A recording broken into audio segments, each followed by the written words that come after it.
92.7 big FM पर आप सुन रहे हैं यादों का idiot box with Neelesh Mishra. और अब मैं आपको सुनाने जा रहा हूँ आयुष तिवारी की लिखी कहानी पापी प्यार, बिना किसी एड ब्रेक के। मेरा परिचय मुकुल शर्मा। अरे बाकी का जान के क्या होगा, सिर्फ दुख, बेचैनी और जबरदस्त हताशा। फिर भी कहानी की मांग है तो बता देता हूँ। उम्र 24 साल, एमएससी मैथ किया है, काम वही, कुछ नहीं। पता पुरानी हवेली के पास, याद शहर। पिता बैंक कर्मचारी, ब्रैकेट में अत्याचारी। माँ संस्कारी, ब्रैकेट में बेचारी। और मैं आज्ञाकारी, ब्रैकेट में डर की बीमारी। बाप के सामने जवानी नहीं खुलती थी, और ये चलन पुश्तों से चला आ रहा था। बाप हमारे यहाँ बाप बनने पे ही बाप बनते थे। और प्यार, हमारे यहाँ प्यार करना मना नहीं था, वो हारा कीरी था। नायाग्रा फॉल में छलांग मारना था, एंटार्क्टिका में हाफ पैंट में सैर करना था। मतलब ऐसा सुसाइड जिसको करने का सोचते ही प्राण पखेरु त्याग दे। फिर भी हमने किया। हम कोई बहुत डेयरिंग वेयरिंग टाइप नहीं है, मगर ऊपर वाले ने ऐसा जाल बिछाया कि हम अपने आप ही उसमें फंस गए। हुआ यूं कि एक दिन हम बस से कॉलेज जा रहे थे, साथ में क्लास के 3-4 बदतमीज लड़के और चढ़ गए। फिर हमारे आगे पीछे और एक बगल में बैठ गया। साथ बैठा रवि कुछ देर तो ऐसे ही बस के बाहर देखता रहा, फिर एकदम से चिल्लाया, नीलांजना आई लव यू। और फिर वो सारे बदतमीज लड़के मेरी तरफ घूर के देखने लगे, जैसे मैंने ही कहा हो। 1 मिनट के लिए मैं कुछ समझा नहीं, मगर जब तक समझा बहुत देर हो चुकी थी। बस के सभी लोग मुझको घूर रहे थे, और आगे से बिल्लौरी आंखों वाली एक लड़की बुरा सा मुंह बना के मुझे देखे जा रही थी। सीता मैया खुद तो जमीन में समा गई, मगर जाते जाते टेक्निक नहीं सिखा गई, वरना कित्तों को ऐसी सिचुएशन में बगले नहीं झांकनी पड़ती। अरे मैं कुछ कह पाता उससे पहले उसकी आंखों से मोटे मोटे आंसू गिरने लगे। मेरा मानना है कि भगवान लड़कियों की आंखों में ऑटोमेटिक पिचकारी लगा के भेजता है। मैं उसकी तरफ जाता इससे पहले ही बस कॉलेज के गेट पे लग गई, और वो रोते हुए बस से उतर गई। मुझे तो वहीं गिल्टी की उल्टी होना शुरू हो गई। मैं उसको बताना चाहता था कि ये मैंने नहीं किया, मैं बेकसूर हूँ माय लॉर्ड, मगर कैसे? सच साबित करने का एक तरीका तो था कि मैं उन लड़कों से जाके भिड़ जाऊं, फिर कुट जाऊं, पिट जाऊं, बिखर जाऊं। पर फिर पापा का डायलॉग याद आ गया, ज्यादा मर्द बनोगे तो दर्द में रहोगे। इसलिए मैंने दूसरा सफे वाला तरीका अपनाया और सीधा उसके पास पहुंच गया, और मैंने कहा, सुनो। वो आंसू पोंछते हुए मुड़ी तो उसको इतने पास से देखते ही मेरी केसी टटक गई। गाना चल रहा था, एक लड़की को देखा तो ऐसा लगा, ऐसा लगा, ऐसा लगा। मुझको घूरता देख के वो एक बार फिर गुस्से में वहां से जाने लगी। मैंने उसको रोकते हुए कहा, सॉरी। वो रुकी तो मैं उसके आगे आ गया, बोला, सॉरी, वो सब मैंने नहीं कहा था। और फिर एक ही सांस में सारी स्टोरी उसको बयान कर दी। वो मेरी सीरियसनेस और दूर खड़े उन लड़कों की हंसी देख के समझ गई कि मैं झूठ बोलिया कोई ना, मैं कुफर टोलिया कोई ना जी, कोई ना जी, कोई ना। फिर वो नाक सुड़कते हुए बोली, इट्स ओके, और वहां से जाने लगी। और उसको जाता देख के मैंने मन ही मन में जवाब दिया कि जी सॉरी उसके लिए नहीं था, बल्कि इसलिए कि मैंने क्यों नहीं कहा कि नीलांजना आई लव यू। आप सुन रहे हैं यादों का idiot box with Neelesh Mishra, सिर्फ 92.7 बिग एफएम पे। मुझको तो पापी प्यार हो गया था, इतना पापी कि मैं मन में पाप पे पाप किया जा रहा था, और मुझको उसमें बहुत मजा आ रहा था। तरह तरह से नीलांजना को पटा चुका था, घर वालों को मना चुका था, न मानने पे उसके साथ भाग चुका था। बड़े शहर में बड़ी सी नौकरी से लेकर जंगल के एक छोटे से घर में हम दोनों का ड्यूएट सॉन्ग भी हो चुका था। उसमें बारिश भी थी और हम दोनों पास भी। चलिए छोड़िए, जाने दीजिए। लेकिन होनी और किस्मत की कोहनी में बहुत फर्क होता है। शुरुआत के 2 महीने तो नीलांजना को बस में छुप के देखने, उसका पीछा करने, उसका घर, ट्यूशन, मंदिर तक पहुंचने में ही निकल गए। उसी मंदिर में भगवान की बड़ी मिन्नतें की, मगर सब रिजेक्ट हो गई। मंदिर में मिठाई बेचते लड़के के हाथों बेनाम कार्ड भिजवाए, फोन नंबर पता करके कई बार बात करने की कोशिश की, मगर नीलांजना की खामोशी और उसके बाप भाई की गालियों से ज्यादा कुछ नहीं मिला। मेरी प्यार की नैया सिलोली सिलोली डूब रही थी, और मैं दूर बैठा कान में वॉकमैन लगाए टाइटैनिक के गाने सुन रहा था। लेकिन जब 2 महीने में 2 महीने और जुड़ गए तो दिमाग के तोते उड़ गए। दिल बोला, अरे बिना सुई के धागे, दुनिया के सबसे बड़े अभागे, पंखे से लटक जा, जा फिनाइल की दुकान में नौकरी कर ले, MSc पास होने को आया है, मगर प्यार में अब तक 5 बार फेल। इस बात ने ऐसा ताव दिलाया कि हम सीधे नीलांजना के घर के बाहर पहुंच गए। घंटी बजाई और फिर ऐसे बेतहाशा भागे कि याद ही नहीं रहा कि घर की जगह उल्टे रास्ते निकल आए हैं। मगर कहते हैं ना, हिम्मत मर्दा मदद खुदा। उसी रास्ते पे एक घर में दूध की डेयरी बनी थी और वहां पे नीलांजना जी अपना स्टील का डिब्बा लिए खड़ी थी। हम बस मर्द बन के वहां घुस गए, पर मुझे देखते ही नीलांजना थोड़ा हिचक गई और मेरे इस्माइल देने के पहले मुंह फेर लिया। फिर हो गया पपलू। वो पहले आई थी तो पहले दूध लेके निकल गई, मैं बस पलट के देखता रहा। तब तक लाइन में मेरा नंबर आ गया। डेयरी वाला बोला, बर्तन? मैंने कहा वो तो घर पे है। वो चिढ़ के बोला, एक भैंस दे दूं, घर पे निकाल लेना। मैं छोटा सा मुंह लेके बाहर आ गया। निकला तो देखा नीलांजना बाहर खड़ी थी। मुझको लगा, बाबा लड़की अपना ही कर रही है वेट, यानी मामला सेट। बस चौड़ी छाती करके उसकी तरफ बढ़ गए। अभी उसके सामने पहुंचा ही था कि पीछे से अचानक इतना तेज हॉर्न बजा कि मैं डर के मारे उछल गया। हवा मेरी निकली थी पर रंग नीलांजना का उड़ गया था। वो कभी मुझको देखती, कभी स्कूटर पे सवार अंकल को, और फिर हड़बड़ा के स्कूटर पे जाके बैठ गई। उसकी डरी हुई शक्ल बता रही थी कि वो उसके पापा हैं। तो मैंने भी चौड़ी छाती करके अगले ही मिनट पतली गली पकड़ ली। अब मैं समझ चुका था कि मुझसे कुछ होने वाला नहीं है, तो मैंने अपना ध्यान पढ़ाई में लगाना शुरू कर दिया। मगर एक दिन कॉलेज के लिए बस पकड़ी तो उसमें नीलांजना पहले से बैठी हुई मिल गई। मैंने उसको देखा मगर फिर नजर हटा ली। मैं बैठने के लिए जगह ढूंढ ही रहा था कि नीलांजना खिसक के खिड़की की तरफ हो गई। मैंने उसको देखा, मगर इस बार उसने जिस तरह से देखा तो मेरी हार्ट बीट 100 की स्पीड में हो गई, बल्कि 100 से ज्यादा ही होगी। मगर जैसा कि मैंने आपको बताया कि कलेजा तो हम अपने घर पे ही रख के आते थे, सो उसके बगल में बैठने के बजाय उसके पीछे वाली सीट पे बैठ गए। नीलांजना ने मायूस चेहरे के साथ मुड़ के देखा तो मुझे खुद पे बहुत गुस्सा आया। फिर अगले स्टॉप पे एक लड़का उसके बगल पे आके बैठ गया और वो नीलांजना से जानबूझ के बात करने की कोशिश करने लगा, जबकि वो दूर खिसकती जा रही थी। लेकिन उस लड़के की हरकतें बंद ही नहीं हुई। आखिर में वो कुछ फेंकने के बहाने नीलांजना के करीब होने की कोशिश करने लगा। बस मुझसे बर्दाश्त नहीं हुआ। मैंने उस लड़के को पीछे से थपथपाया। अपने प्यार के लिए कुछ करने का वक्त आ गया था। आप सुन रहे हैं यादों का idiot box with Neelesh Mishra, सिर्फ 92.7 बिग FM पे। नीलांजना के बगल में बैठा वो बदतमीज लड़का मेरी ओर पलटा। मैंने छाती चौड़ी की, उसको देखा और कहा, अरे कैसा है? वो मेरी तरफ गौर से देखने लगा। मैंने एकदम से उसकी तरफ हाथ बढ़ा दिया तो मजबूरन उसको भी बढ़ाना पड़ा। मैंने जोर से हाथ दबाते हुए सोचा, यही हाथ था ना चिरकुट जो मेरी नीलांजना की तरफ बढ़ रहा था। और मेरे दिमाग में शोले का वो डायलॉग चलने लगा, जे हाथ हमको दे दे ठाकुर, जे हाथ हमको दे दे। उसने भी उतनी जोर से वापस हाथ दबाया तो मुझको होश आ गया। मैंने दर्द से तड़पते हुए कहा, अरे अरे भूल गया, गौरव की शादी में मिले थे। वो मुस्कुराया और फिर याद करने की कोशिश करने लगा, पर जब तक वो सोचता मैंने पहले ही उसके पकड़े हुए हाथ को अपनी तरफ खींच के अपनी बगल वाली सीट पे आने का न्योता दे दिया। वो गरीब मन में सोचते हुए वहां आ गया, मुझको एक टक देखने लगा। बोला, कौन, कोतवाली वाला गौरव? मैंने कहा, हाँ हाँ, और कितने गौरव को जानता है तू? क्या सही सवाल पूछा था मैंने। उल्लू सच में सोचने लगा कि वो कितने गौरवों को जानता है। और उसी बीच में मेरी और नीलांजना की नजरें फिर से मिल गईं और इतने इत्मीनान से मिली कि उसकी आंखों में देखने के बाद कुछ और देखने का दिल ही ना किया। मेरे चेहरे पे अपने आप ही खुशी उमड़ आई और बदले में वो भी हंस दी। दिल बोला, हंसी तो आप तो जानते हैं कि क्या हुआ आगे, किसे पता है कि फंस तो मैं रहा हूं। बहरहाल उस लड़के को तो मैंने किसी तरह से अपनी इधर उधर की बातों में उलझाए रखा। छोटे शहरों में जान पहचान निकालने में बस 5 मिनट ही तो लगते हैं। तो हमारी भी निकल गई और दोनों लोग एक दूसरे को भाई भाई कह के बुलाने लग गए। फिर ये राम भरत मिलाप एक बस स्टॉप पे गले लग के खत्म हो गया। वो तो उतर गया, मगर मेरा दिल सूली पे चढ़ने के लिए पूरी तरह से तैयार हो चुका था।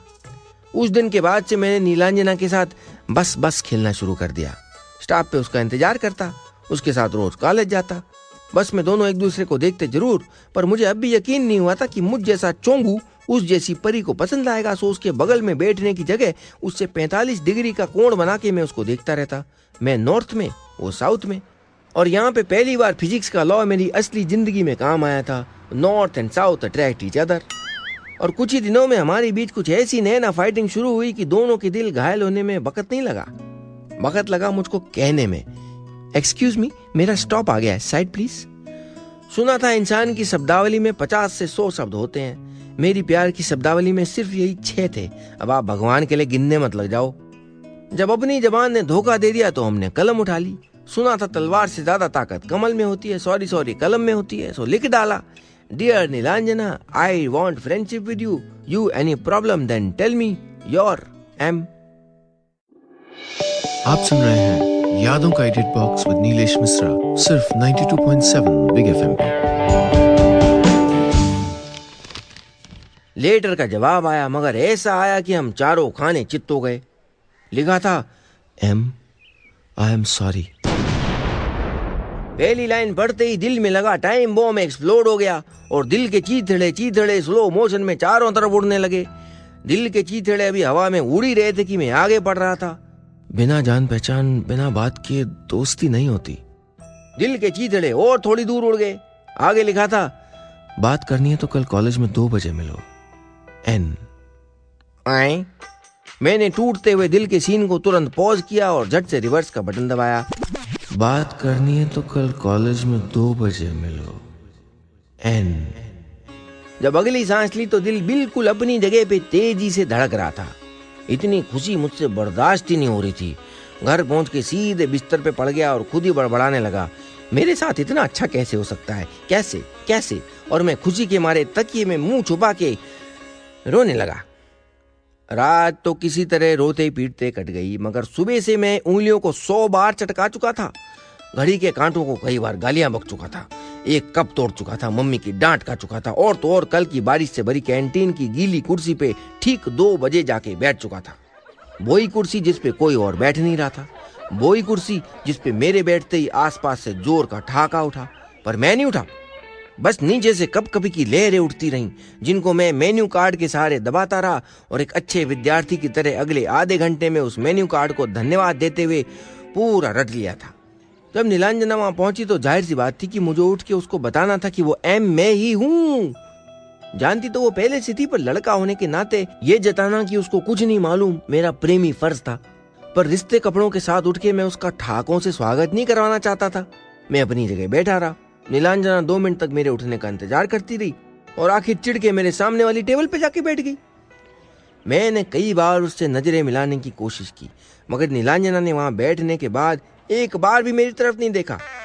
मैं सोचने लगा, क्या पाप किए थे पिछले जन्म में मुकुल, जो पहला प्यार आखिरी हुआ जा रहा है। ये कैसी किस्मत कि लड़की हाथों में दिल लिए सामने बैठी है और हम उठ के उसकी कुर्सी तक नहीं जा सकते। अपनी फूटी किस्मत पे लानत देते हुए हमें को सूझा, हाँ ये सही आइडिया था। मैंने वहीं से अपना कोड वर्ड फुसफुसाना शुरू कर दिया, एम एम। फिर खुद ही से बोले हम, अरे थोड़ा जोर से बोल, एम। उसने मेरी तरफ देखा, मैंने भी उसको देखा। उसकी आंखें खिल उठी, मैं मुस्कुराया। उसने बोलने के लिए मुंह खोला, मगर किसी मर्द की आवाज सुनाई दी, यस सर, कुछ ऑर्डर करना है आपको? मन में आया बोल दूं, हाँ भाई एक पिस्तौल दे दे मेरे को, पहले खुद को मारूंगा फिर तुझको। फिर गुस्सा आया अपनी बेवकूफी पे कि अरे भैया अब खुद को मार लूंगा तो इसको कैसे मारूंगा। सर कुछ ऑर्डर? वेटर की आवाज से मैं फिर से वापस तो आ गया, पर सामने नीलांजना को जाते देख के मेरे दिल पे कई 100 सपोले लौटने लगे। मैंने वेटर की तरफ देखा और कहा, तौलिया मिलेगी?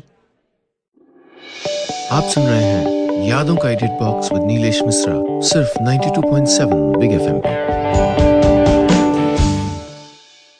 तौलिया तो नहीं मिली, पर कुछ देर में वहीं बैठे बैठे दर्द और पैंट दोनों सूख गए। उतरे हुए मुंह के साथ घर में घुसा ही ताकि मुझको देखते ही, जी हाँ देखते ही, माँ को काम याद आ गया। बताओ, हमारे माथे पे जैसे साफ चमकने लगा था। कामलेस किचन से भी माँ की आवाज साफ सुनाई दे रही थी, बेटा फोन खराब हो गया शायद, कॉल आ रहे हैं मगर आवाज नहीं, जरा टेलीफोन एक्सचेंज में कंप्लेंट तो कर दो। अरे मैं माँ से कहना चाहता था कि माँ तुमको खराब फोन की पड़ी है और यहाँ तुम्हारे बेटे का पूरा फ्यूचर खराब हो रहा है, उसके लिए कहाँ कंप्लेंट करूँ। लेकिन कुछ जवाब देता उससे पहले ही फोन बज उठा। मैंने हॉल में जाके फोन उठाया, हेलो हेलो हेलो। बस मेरा गुस्सा कहीं तो निकलना था तो फोन पे निकल गया। मैं जैसे फोन पे गुर्राते हुए बोला, अरे क्या डायनासोर के अंडे से किंग कॉन्ग को निकलते देख लिया जो शौक में तेरी आवाज चली गई। अरे मुझको देख, इतने शौक पे शौक खाने के बाद भी यहाँ खड़ा हूँ, बोल रहा हूँ। और फिर धड़ाधड़ फोन को 3-4 बार टेबल पे बजा दिया। टीवी भी हमारा खराब होने के बाद कई बार 2-4 चप्पल खा के ठीक हो जाता था, सोचा ये भी ठीक हो जाएगा। फोन फिर से कान में लगाया तो वो ही लंबी खामोशी। मैं फोन रखने को हुआ कि एक आवाज आई, हेलो हेलो। हैं? लड़की की आवाज, और मेरे दिल में इको इफेक्ट में आवाज गूंजने लगी, नीलांजना, नीलांजना, नीलांजना। रिसीवर को झट से वापस कान में लगाया और रावण की तरह चुटकी बजाते ही राक्षस से योगी में बदल गया और मीठी सी आवाज में बोला, हाय, बोलो ना। वहां से जवाब आया, जी सर, मैं फलाना ढिमका बैंक से बोल रही हूँ, हमारे पास आपके लिए बहुत ही अच्छी लाइफ इंश्योरेंस स्कीम है। अरे, मेरे दिमाग के वोल्केनो में विस्फोट पे विस्फोट होने लगे। मतलब ये तो हद हो गई। ऊपर वाले ने तो सीधे हमको मुक्ति का रास्ता दिखाना शुरू कर दिया था, बता दिया था कि हम कामलेस के साथ यूजलेस भी हैं। लाइफ इंश्योरेंस करा के किसी तरह दुनिया से पलायन कर जाएं, तभी हम अपने माँ बाप का कुछ भला कर सकते हैं। ऊपर वाले का ये इशारा हमने बहुत सीरियसली ले लिया और इंश्योरेंस वाली महिला से बड़े प्यार से पूछा, हैं जी, ट्रेन के सामने आने पर भी पैसे मिलेंगे? पहले चुप्पी और फिर बस टूं टूं टूं की आवाज आई, यानी उस तरफ से फोन कट चुका था और यहाँ पे मेरा दिमाग भी बुरी तरह से हट चुका था। मैंने गुस्से में फोन उठाया, जोर से जमीन पे पटक गया। उसके गिरते ही मम्मी का क्या हुआ और पापा के लौटते ही गालों पे लाफा तय हुआ। अब के फोन सच में खराब हो गया और मेरा मन भी। मैंने खुद को अपने कमरे में बंद कर लिया, फिर न कॉलेज गया न किसी से मिलने। बस तबीयत का बहाना बना के पापा की डांट और माँ के कामों से बचता रहा। बेचारा फोन भी मेरी तरह ठीक होने का इंतजार कर रहा था। मुझे भी घर पे बैठे बैठे टीवी हो गया। मतलब मैं टीवी से ऐसा चिपका रहा कि वहां से हटा ही नहीं। और चैनल भी कौन से? भक्ति वाले, इंसान को उसकी असलियत बताने वाले, अच्छे और बुरे का ज्ञान देने वाले, जीवन की मोह माया से दूर ले जाने वाले। केवल हफ्ता भर लगा पर मेरे ज्ञान चक्षु खुल गए थे। जीवन में मची उस उथल पुथल को उन बड़ी दाढ़ी वाले, सफेद साड़ी वाले चमत्कारी लोगों ने छू मंतर कर दिया था। बस अब मैं नीलांजना के दर्द से उबर चुका था। जान चुका था कि जो मुझको मिला नहीं वो मेरा कभी था ही नहीं। जिस चीज की लालसा दर्द बन जाए वो चीज ना ही मिले तो अच्छा है वत्स। अब मैं एम से वापस मुकुल बन गया था और कसम खा ली थी कि हमेशा लड़कियों से 2 हाथ की दूरी बना के रखूंगा। लेकिन, जी हाँ लेकिन, उसी शाम घर की घंटी बजी और दरवाजा खोला तो सामने, जी नहीं आप गलत हैं, सामने पुष्पा खड़ी थी। आप सुन रहे हैं यादों का idiot box with Neelesh Mishra, सिर्फ 92.7 बिग एफएम पे। दरवाजा खोला तो सामने पुष्पा खड़ी थी। अरे, ये तो बड़ी मुश्किल की घड़ी थी। मोहल्ले की सबसे खूबसूरत लड़की मेरे दरवाजे पे क्या कर रही है, और वो भी तब जब मैंने लड़कियों से दूर दूर रहने की कसम खाई हुई है। मैंने दूर दूर से ही खड़े खड़े उससे पूछा, अरे पुष्पा, और मन में राजेश खन्ना का वो डायलॉग, अरे पुष्पा देख मैं तेरे लिए जलेबी लाया हूं, अपने आप ही चल गया। मैंने वापस होश में आते हुए कहा, हाँ बताओ कैसे आना हुआ। उसने एक ही सांस में बोलना शुरू कर दिया, आपको पता ही होगा एग्जाम आने वाले हैं, पर यह नहीं पता होगा कि इस बार मैं फेल होने वाली हूँ। आपको छोड़ के दुनिया की कोई ताकत मुझको फेल होने से नहीं बचा सकती। मैंने कहा, अरे अरे आराम से बताओ हुआ क्या। बोली, बॉटनी ज़ूलॉजी तो मैं रट के निकाल लूंगी, मगर मुझको नहीं लगता मैं केमिस्ट्री में पास हो पाऊंगी। रवि भैया ने बताया कि आपकी केमिस्ट्री बहुत अच्छी है। कहा कि मैं एक बार आपसे केमिस्ट्री बना लूं, यानी आपसे एक बार पढ़ लूं। आप ट्यूशन पढ़ाएंगे क्या? रवि उसका भाई था जो एक टाइम पे मेरे साथ स्कूल में पढ़ता था, और देखते ही देखते वो हमारे एरिया और कॉलेज का सबसे खतरनाक गुंडा बन गया था। मैंने सोचा, मना किया तो धुलाई, हाँ किया तो कसम का क्या होगा मेरे भाई। अरे भाई, लड़कियों से 2 हाथ की दूरी बनाए रखने वाली कसम। लेकिन खुद को तोड़वाने से अच्छा था कि कसम टूट जाए। तो पुष्पा शाम को पढ़ने आने लगी। इधर नीलांजना और मेरा सामना नहीं हुआ। एक तो वो मुझको देखते अपना रास्ता बदल लेती, और दूसरा एक उड़ती उड़ती खबर मिली थी कि उसको कोई और मिल गया था। बुरा तो बहुत लगा, पर जो हुआ सही हुआ। जिससे अपने दिल का हाल बयान नहीं किया गया, वो नीलांजना जैसी लड़की के लायक कैसे हो सकता था। मगर उसके उल्टे पुष्पा कॉलेज की लाइब्रेरी से लेके कैंटीन तक मेरे आसपास ही दिखने लगी।